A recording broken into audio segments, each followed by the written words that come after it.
malaikat dia tanya Nabi ma huwa Islam, ma huwa iman dan ma huwa ihsan, kan?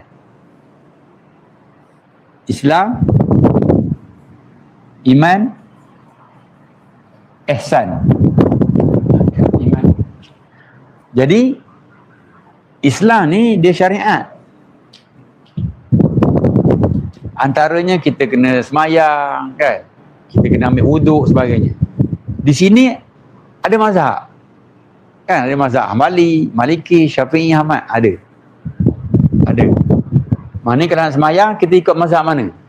Contohlah bayar zakat fitrah baru ni. Tuan-tuan ikut mazhab mana? Imam Syafi'i tak sah ni bagi duit ni. Tak sah.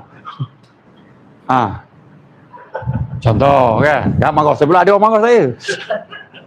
Ada orang marah saya. Tanya ni, ada marah saya. Panas yang tadi, macam-macam lah.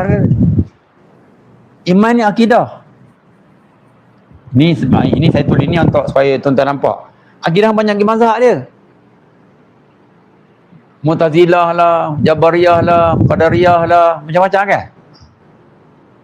Tuan-tuan mazhab apa? Bukan. Tak betul. Sudahlah. Soal sunnah wal jamaah. Bab hukum hakam ni, ibadat kita ikut mazhab Syafi'i. Akidah Ahlussunnah wal Jamaah. Tapi ihsan ni dah tasawuf.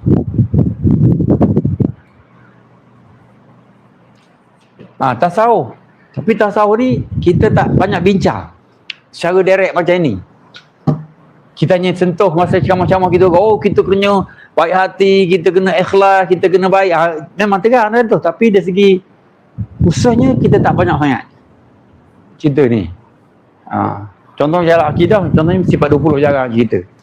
Jadi tak ada. Dia tak ada. Awak tasawuf ikut mazhab apa? Ikut mazhab Johari. Tak ada.